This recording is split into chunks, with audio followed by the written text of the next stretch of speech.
Good morning. You join us again for another workshop. Today is what, the 6th of February, 2021. It's been an amazing year, almost 1 year of COVID-19, right? We have made it so far. We're grateful and thankful to the Almighty God. It's brought us so far, kept us safe, and we are prayerful and extend our condolences to people who've lost loved ones to COVID. It's really a big challenge, and it's a struggle. It's generated a lot of angst and fear in the community, and that's why Anti-Fragility is here to provide you and address those underlying fears and concerns. So thank you for joining us. I do apologize for starting late. My name is Charles Senior, CEO of Anti-Fragility Health. So we continue in our series, but as usual, I'm always editing. We call it, I'm always tinkering, changing, tinkering, making small changes. So I've made some changes again today, but bear with me as we continue to develop and enhance this journey to longevity, the big journey that we are all about. The journey of health span, which is how long we stay healthy, and lifespan, which is how long we live. And we want to make sure that we live a long life and stay healthy for the length of that life, and have the kind of exit that my grandfather had. At 102, you die in your sleep. That's what we want. A really amazing life, lived healthily with an amazing, painless exit. That is what I pray for all of you to have, and that it is available to all of us as you journey with us to longevity. So let's take a stab and again look at it. I started with 5 levers, then I went to 6, and I'm now at 7. Who knows? We may end up at 10. And what are levers? They're like gears, right? That you change are available to you. If the hill is too tough to climb, we are in gear 1. As we pick up acceleration and the incline changes, we go to gear 2, right? Those are levers, the things that we can change to optimize. That's the objective that we have. How do we do prevention? How do we do reversal? And how do we do optimization? So these 7 things give us that ability to change the levers and optimize for ourselves. Don't forget, the objective of what we practice at Anti-Fragility is what we call 5P medicine. And some of the P's include prediction. We're going to talk about some of that today. It also includes personalization, which is what I'm talking about. The levers are different for everybody. It's just like we're different drivers, right? For some people, we do more work in nutritional biochemistry. For some people, we do more work in exercise physiology. For some, sleep physiology. For some, stress management. For some, the extra molecules that we need from outside. For some, toxicity. And for some, challenges with implementation. So those are the 7 levers, and it's different for all of us. And what we do at Anti-Fragility Health, we create a customization roadmap for each person. And today, rather than talk about these other 6 things, I wanted to go to the base roadmap. What is the implementation roadmap for each person? And on top of that roadmap, what is the maturity? How do you mature from a child to an infant, to an adolescent, to an adult, and then to a senior? Each of those stages in life require a different strategy and a different level of how you operate these levers, as one example. So let's explore and take that journey. So again, I'll go through the 7 levers so that we really understand it. We're going to come in detail. We already spoke about nutritional biochemistry. And when we spoke about nutritional biochemistry last week, I explored 3 big issues. 4 big issues. One was intermittent fasting. The second one was fasting, Because fasting, even though it's part of intermittent fasting, I don't want to confuse the concept of fasting for 24, 48, 72 hours in the context of intermittent fasting. Intermittent fasting is within a 24-hour cycle where we're eating for 8 hours and not eating and fasting for 16 hours. And what is really at the core of fasting are the issues of autophagy. And what is autophagy is the ability for the cell to get rid of the excess junk. We call it intra and extracellular junk, which are dead cells, other proteins that the cell will eat up through phagocytosis, eats up, and therefore clears the room. It's like tidying your room. That's what fasting does for the cells. It tidies the garage, tidies the office, tidies your room, and when everything is tidy, it's easier to find things and you're more productive. That's the theory. And that's what autophagy actually does. It clears cellular debris and therefore allows the cell more room for performance. So autophagy is very as an important aspect of anti-aging for longevity, very critical. And so fasting and intermittent fasting, critical components to have as part of your nutritional biochemistry. We spoke about this last week. The third thing we spoke about last week was calorie restriction. As I gave you the Buddhist adage at 20, 40, 60, and 80, for each of those ages, you need to halve the amount of calories you consume daily. Very important. We know, and the research points to it, that long life is attributed to low calories. Don't mistake calorie for nutrients. Nutrients are actually required at an increasing amount as you grow older. So if we drew a graph of calories and nutrients over a lifetime, right? Calories will go and be falling and nutrients will go and be rising, because as we reduce calories, the body requires more nutrients. And that's what we call optimal nutrition. So nutrients are different from calories. Very important we understand. And the fourth part of biochemistry, nutritional biochemistry we spoke about, was about diet restriction. So we have a lot of different diets, and it is how we structure water that we drink, how much of it we drink every day, how much fiber, how much protein, how much carbohydrates, and how much fats, and the quality of those macronutrients. Very important. That's why we talk about organic, grass-fed, and all those other beautiful things we speak about when we speak about those macromolecules. So it's really important that you understand nutritional biochemistry as a summary of what we did last week. I'm not going to go into in-depth on exercise physiology. We're going to talk about that in the next couple of weeks coming up. But the core aspect of exercise and the outcome we are looking for is stability, flexibility, strength, and stamina. And we're going to explore the different aspects of exercise that gives us that ability, that we can stand up straight, we stand up without complaining, right? It's a very important, and we can match, we can walk, we can climb hills, we can do the things that are necessary for us to live a long life. Sleep physiology, that is our biggest challenge now in America. Most people don't sleep well, and there are lots of different reasons for that. 3 or 4 critical reasons we've explored. One is people's ability to manage stress. The second one are hormonal imbalances. The third one is hormones. The third one is just when people eat and what kind of diets they are on. And the fourth one is just the muscle relaxant, and we use a lot of different exogenous molecules to address those, right? Then we go to stress tolerance. We spoke about this again. There are 4 big areas of stress to the body.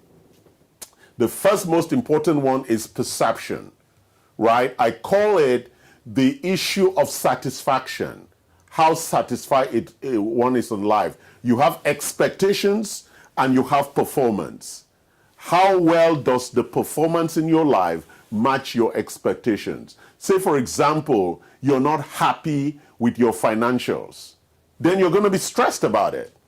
And rather than be stressed about it, you could actually work hard to improve your finances, or you could save more, or you could reduce spending. Lots of strategies to address that, right? So it's a very important issue about stress. Financials is one.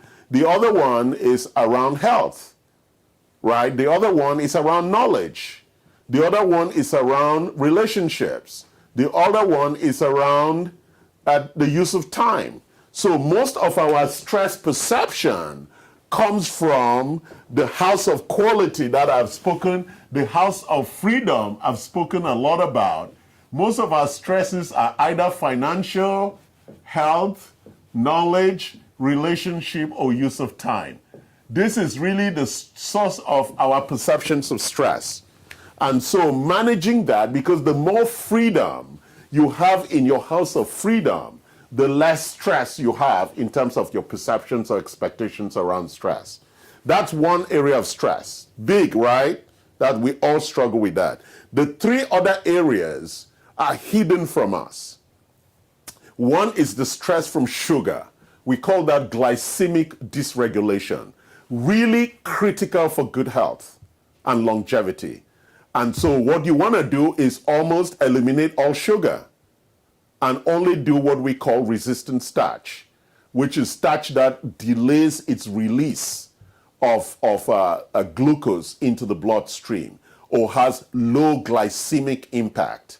Really very important, because the more sugar in your bloodstream, the more you develop insulin resistance, insulin insensitivity or sensitivity, and those are really big problems in long-term health, right? So glycemic dysregulation is a big stressor to the system, removing sugar or glucose from the bloodstream. The third area of stress is inflammation. And most of the inflammation is in our stomach, our GI, reacting to all the agents or toxins that are coming in and causes a lot of inflammation and ends up with things like leaky lung, leaky gut, leaky brain, all the leaky issues where bacteria and microbes are now in our bloodstream and violating the blood-brain barrier, leading to neuroinflammation or inflammaging. And we know that the consequences of chronic inflammation is at the core and source of chronic illness. So big issue around stress from inflammation. The last area of stress is the circadian dysregulation, where you are not following the 24-hour clock that is triggered by our light and our food sensing. Those are the two things that control the circadian clock, the 24-hour clock, where 16 hours we are awake and 8 hours we are asleep. The management of the circadian clock is critical for managing the stress to the system. The body needs those 8 hours at night for its recess and repair and regeneration. When it doesn't get that, then it is in a bad shape. Very important, that stress tolerance. Exogenous molecules, we've spoken about that.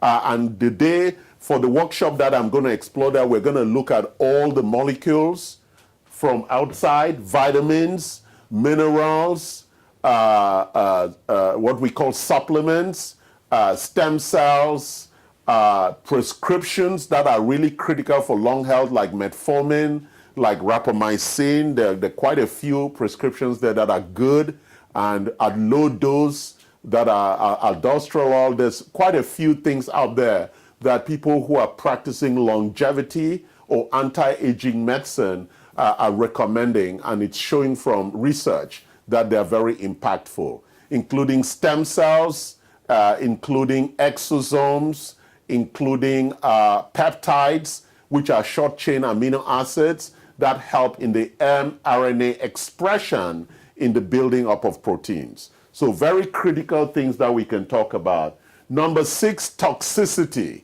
Really huge issue. most people who are unhealthy is because their detoxification pathways are blocked. And the liver is the big engine for detoxification. And so where does toxins come from? From all aspects of life: mold, biofilm, infections, bacteria. All of that comes through water, air, and food that we eat, including heavy metals. And so our liver gets clogged and causes a backup. It's like when your toilet is blocked or you have constipation, everything is backed up. So when we blow away that blocking poo, everything comes rushing out. So detox, you want to clean the system. And when the system is clean, you're happy. Remember when you do that big poo that's been blocking, when it's released, your body feels like, oh my God, I feel so good, right? That's what detox does to the overall biochemistry, the biochemical pathways. So the blocking of the detoxification pathways is something that we all face, and there are challenges that we need to do to address that. And finally, what we're going to talk about today is what I call the implementation roadmap and the maturity in implementing these 6 levers. So I've included the implementation roadmap and maturity as part of the levers, because being knowledgeable about it is going to help you travel the journey to longevity. So now let's pause a little bit for me to drink some tea and move into the second section of the workshop.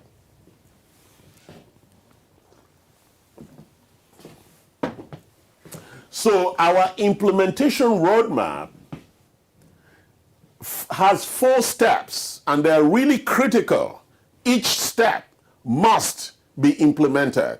There is no option in missing each of the steps. So let's walk through the step, and then I'll play how the choreography of how all of these steps work together to actually deliver the outcomes we are looking, which is health span and lifespan. So let's start with discovery. Discovery is really at the source of informing us about the state of our current health. And we know that our health is influenced by 2 big genetic issues. One is our genetic inheritance. The second one is the epigenetic expression. That expression is the impact of our lifestyle choices on our genetic expression. That's what epigenetic is. It is how our genes, considering the lifestyle, are expressing themselves. And therefore, what are the controls that we have? Lifestyle. So some of us have inherited some challenging genetic issues from our history and our family, but now we have the opportunity with our lifestyle levers to tune and optimize. Because all the research on centenarians, which are the people who live to 100, has shown that some of them escaped chronic illness. And they escaped it by adjusting their lifestyle. And we've spoken about what those adjustments are, which are those levers. Secondly, some of them survived chronic illness. And we're going to talk about that in reversal and optimization. And some of them just delayed it. So there were 3 strategies that centenarians had. They delayed chronic illness until the last 5 years of life, when they were 95 and died at 100. They survived it, so they got cancer at 60 and overcome it, changed their lifestyle and lived to 100. Or they just never got sick. They escaped it. So those 3 strategies has informed how we look at longevity. Surviving it, escaping it, and delaying it. 3 fundamental strategies that inform all the thinking around longevity. Really important that we understand that. That is the only way we live beyond 100 years. Very important you understand that as the fulcrum or the cornerstone for longevity. So now let's talk. So knowing is at the beginning of wisdom. Knowing. So what do we need to know? We need to know our genetic inheritance and our epigenetic expression. You need to know that. And that comes out in terms of diagnostics and labs that we run. That's how you're going to know that. So we run a comprehensive panel of labs that would include saliva for genetics, saliva for hormones, urine for toxicity, blood for our biochemistry, nutrient architectures, and any underlying clinical imbalances, and our stool to give our GI composition and any issues in the GI architecture for inflammation and other markers. So the underlying diagnostics, let me reinforce that, tells us two very important issues. One, it tells us, which is 30 to 40% of our health, our inherited genetics. We need to know that. Because then, when we look at the epigenetic expression, which is our now current level of health, we now understand which of the levers we have to tune. For some of us, we already came with issues. For example, I inherited issues of cardiometabolic, whether it's homocysteine or LPA or LPB. I have inherited some underlying dysfunction as part of my cardiometabolic. Therefore, my levers are more expressed and personalized around those areas where I have deep underlying susceptibility. Really important we understand this. Some people say, oh, I don't need to do diagnostics. No, you need to know, because every car was not made the same. That's why if you drive a Ferrari or a Porsche or a Toyota, the service manuals are different. So each of us requires a different service manual.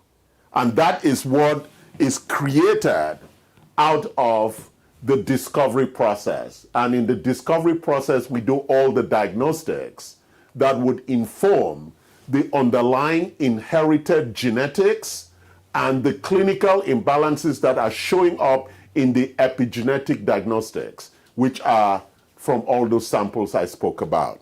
That gives us a level of knowledge.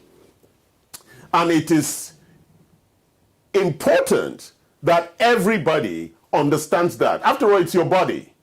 It's not mine, it's yours. So if you outsource that to your doctor, that is your weakness that you're building in your longevity journey. It is your body, it is your data, you need to understand it. And it is your responsibility. It's not mine, it's not the doctor's, it is your responsibility if that is the journey you're committing to. And in terms of our freedom box, knowledge is a critical component for giving you freedom. So understanding your diagnostics, again, I'm repeating this because a lot of people think that I can take a pass on it. Taking a pass on it is like walking into the future blind. You need to know your inherited genetics and your epigenetic expression. And that is the baseline for you now, and that is what for us to build an intervention program. So we take that information and we then create a baseline of, say, where are you starting from? And what are the critical issues for you? For some people, again, as we look at the 6 levers, it could be a big issue of toxicity compared to the others. Or it could be the big issue of nutrient deficiency. Therefore, we need to bring in the exogenous molecules. It could be a big issue of stress. It could be a big issue of sleep. It could be a big issue of exercise or nutritional biochemistry. But the amount of the levers that are required for that personalization, for that individual, is what happens in that next step of insight, which is what are the first steps and what is going to be our plans of action. Based on that, we then develop that plan of action. And as you repeat the actions, you build habits. For example, I've changed my sleep habits. I used to go to bed at 11. Over the last 2 years, I have changed my sleep habit. I go to bed at 8, 8:30. And that gives me enough time to sleep and wake up at 5, 5:30 in the morning, feeling fully refreshed, not feeling rushed, not feeling stressed. So you change your overall paradigm of action and it begins to address. And I now exercise at least most mornings, which is very important for me starting the day. And so it's really important. And then you start building habits, sleep habits, stress habits, eating habits, detox habits, exercise habits. So around all of these levers, we have to build the habits. And how do you build habits? From action and monitoring the effectiveness of those habits and the impact they're having on the outcomes that we're expecting. Very important that you understand this roadmap. This roadmap is critical for the implementation and the personalization of each and everyone's roadmap. And that's why we work with customers. We take that data and we begin to use the levers to build the roadmap for those particular patients. So now let's work on, right? Because over time, one is growing older. How do we mature in that journey? So when we look at our implementation, and I'm going to use these two graphs here, we have 3 intervention strategies: prevention, reversal, and optimization. And those 3 intervention strategies can be structured together. Some people may need only prevention. They're very healthy, they're young, and they're in charge of their lives. Some people who are also young and very healthy may want to do prevention and optimization. For example, athletes, right? They don't want to get injured, or they want to recover faster from training. They run marathons or different things, or they train for competition. They want to make sure their brain performance with nootropics and things like that. They want to, on top of prevention, they want to add optimization. So that's an intervention strategy. One was prevention. Now we have prevention and optimization. A third strategy is for people who already have clinical imbalances and who need to take a strategy of reversal. So there is a strategy. You cannot only reverse, you must also practice prevention so that there's no further decay in the areas of imbalances, but that you want to maintain those, but reverse the ones that are bad. And this is the whole area of which we call optimal nutrition. You want to optimize the nutrients in the areas where we have imbalances. For example, as we grow older, we all have issues with digestive enzymes and the balancing of the good and the bad bacteria. So taking probiotics and digestive enzymes with extra fiber is not just preventive, but also reverses and repopulates, re-inoculates the microbiome architecture. Very important for a lot of people who are suffering from constipation and diarrhea issues, right? So for example, I have been practicing that for more than 2 years now, and I can consistently look at my pool, which is 1 or twice a day, being a number 3 or a number 4 pool. Very important that you look at the Bristol stool chart, because when God created us, he gave us signals about how well we are. What are some of those signals? Constipation, diarrhea, thirst, hunger, sleep, tiredness, right? Pain. These are all signals that God gave us to tell us something is not right. And if we ignore those signals, there is a price to pay. So it's really important, because most times people think that when they're hungry for food. The challenge about thirst and hunger is that they're very close together. And most times when you're hungry and you drink water, it actually abates because the desire for water, don't forget, water is a macromolecule and it's included in nutritional biochemistry. So sometimes when you're hungry, you may actually be thirsty. And so, or sometimes you're thirsty, you may actually be hungry. So it's important. And the body is always hungry for nutrients, not for calories. And the last area is for people who already have clinical imbalances and they want to do all three. And so they will come and do NAD, they will do exosomes, they will do stem cells, they will do other IV therapies for prevention, and they will do optimal nutrition areas for reversal. So this combination provides customization and personalization for everybody as we travel through what I call the journey to maturity. And what is that journey? Because we want to arrive at what I call mastery. Mastery 2, this is mastery 1, this is foundation 2, that's foundation 1. What happens in foundation 1? You understand the game. What is the game? The game of the 7 levers. For yourself, how does that work for me? I need to understand how those things work for me. Number 2, I want to understand the rules. What are the rules around those things for my personal customization? What works for me, what doesn't work for me around the game? The game has 6 levers. The rules around each of them is very different.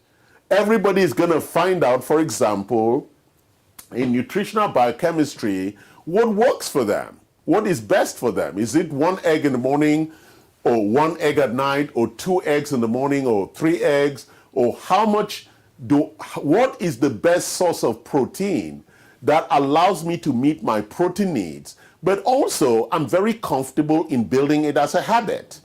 So that's what happens in foundation 1 and foundation 2. You understand the levers and you understand the customization of those levers as they apply to your life. Mastery 1 is where it now has become a habit.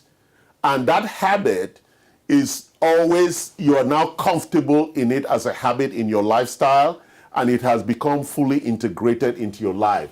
And mastery 2 is where you are now able to do what the Japanese call daily control and continuous improvement within those habits. You can measure how much water you drink. Some of us use different parameters for measurement. They call it now the quantified self, where you can measure everything around yourself. But you're continuously improving and tinkering and fine-tuning. That's what Mastery 2 means. So I'm going to close today. I think that was a very challenging workshop for you today to comprehend this journey.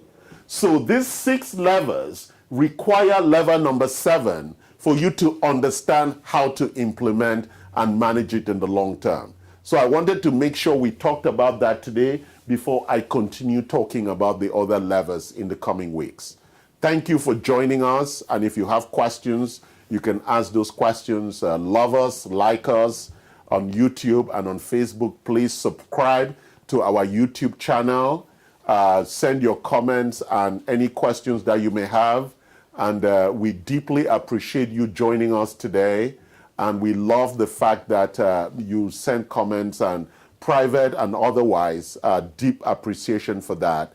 Our desire and mission and objective at Anti-Fragility Health is for all of us to journey to longevity and have a good health. Thank you. Thank you.